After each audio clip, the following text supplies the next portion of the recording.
Salut à tous, c'est Lia sur la page de la parenthèse d'un trio et je commence ce moment de partage avec vous, toujours avec émotion. Peu importe la grandeur du passage étudié, le bonheur de le traverser et de déposer à nouveau sur mon âme les bienfaits du Père, ça rafraîchit mon esprit. Vous pouvez trouver dans la parole que se laisser guider par la Bible et avoir de la révérence envers Dieu est bon pour tout le corps. Dans Proverbes, chapitre 3, verset 8, et dans Proverbes 4, 22, ainsi que 16, 24. Cela nous rappelle combien la parole est une source pour notre corps et notre âme. Parfois, je mets du temps à venir boire à la source et je sais combien j'en ai besoin. Je parle de la prière plus intense que lui parler toute la journée, penser à lui ou chanter pour le louer. Je parle d'un moment spécial entre lui et moi. Et là, d'un coup, la douche intérieure arrive, celle qui était tant attendue. Le fleuve coule à nouveau et c'est la joie. Et je me fais toujours la même réflexion. Pourquoi je n'arrive pas à venir à ses pieds?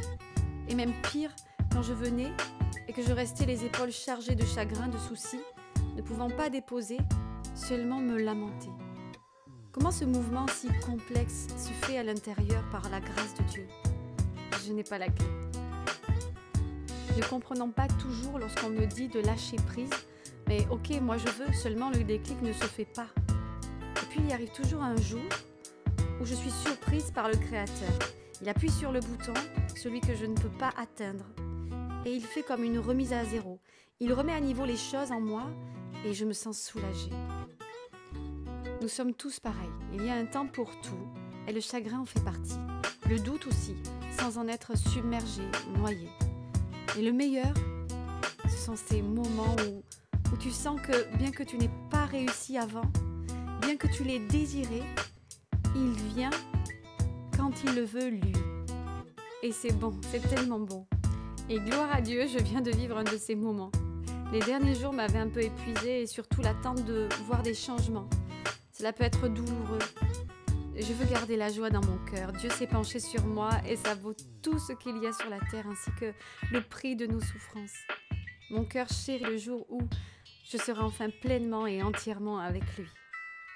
Mais en attendant, allez, filons ensemble dans ce dernier évangile, celui de Marc, et creusons à la recherche de ses trésors. Ouvrez votre Bible, application, ou simplement laissez-vous porter par cette vidéo dans Marc, chapitre 2, versets 3 à 12. Jésus revient à Capernaum. Lorsque les gens l'apprirent, ils vinrent se rassembler devant la maison où il est. Il n'y avait plus de place, si bien qu'un groupe de personnes portant un paralytique sur un brancard grimpèrent sur le toit pour y faire pénétrer l'homme paralysé et lui offrir l'opportunité de rencontrer Jésus. Et voyant la foi de ces hommes à travers ce qui se passait, Jésus annonça clairement que les péchés de cet homme étaient pardonnés. Les spécialistes de la loi furent choqués et pensèrent en eux-mêmes que Jésus blasphémait.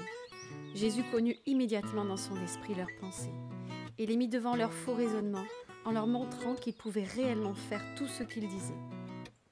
Il ordonna au paralysé de se lever et de prendre son brancard pour rentrer chez lui.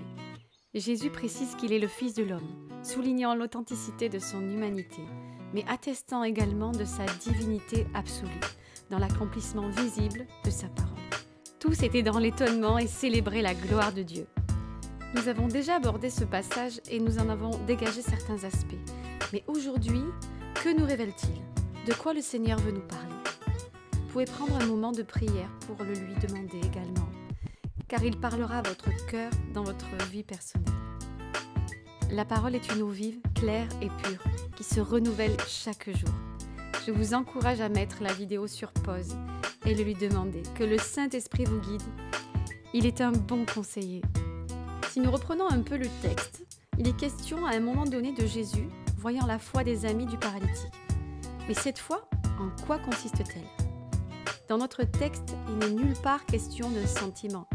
Le sentiment n'est certainement pas absent, mais ce n'est pas lui que Jésus prend en compte. Même s'il n'est question que d'interprétation, il semblerait que ce que Jésus prend en compte, c'est cette action concertée et déterminée venant de ses 4 amis. Une action qui ne se laisse arrêter par rien. Une action concertée et déterminée, voilà qui tombe à pic, non? Car réellement, combien de fois nous croyons tout pouvoir faire par nous-mêmes, seuls? Et si aujourd'hui, nous prenions la décision de converger nos efforts pour un projet que Dieu vous a mis à cœur, qu'il soit professionnel, artistique ou autre. Et pour converger ensemble, il faut se concerter et améliorer nos façons de communiquer.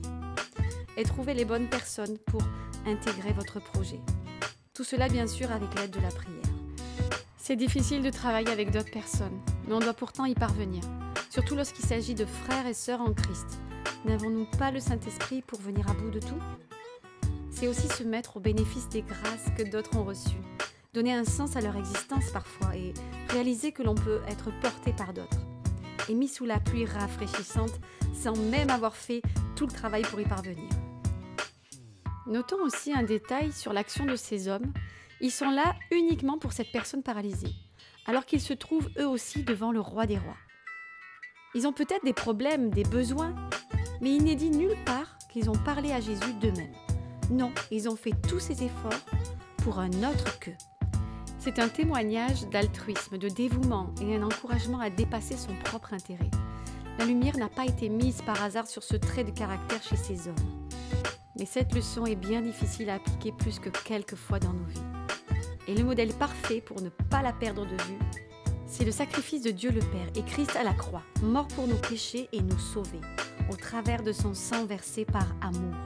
Car Dieu a tant aimé le monde qu'il a donné son Fils unique, afin que quiconque croit en lui ne périsse point, mais qu'il ait la vie éternelle. Vous le trouverez dans Jean, chapitre 3, verset 16.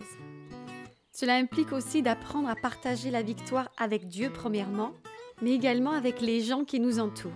Partager la victoire certes, mais aussi tout le chemin pour y parvenir, avec tous les combats et nos moments de faiblesse, si difficiles à exposer aux autres. Comme il est dit dans la parole, avouez-vous les uns aux autres vos faiblesses, vos péchés, vos fautes, selon les différentes traductions. Vous pouvez le trouver dans Jacques, chapitre 5, verset 16. C'est souvent un moyen par lequel nous glorifions Dieu bien plus qu'en ayant l'air parfait et sans aucun problème. Je ne dis pas de tout raconter à tous, mais d'être sensible à l'esprit lorsqu'il nous pousse à le faire. Car c'est rendre visible l'invisible. Au travers d'un travers chez nous, l'autre verra la main de Dieu agir lorsque ce même travers sera redressé. Pour certains, ce qui les paralyse peut être simplement de la timidité.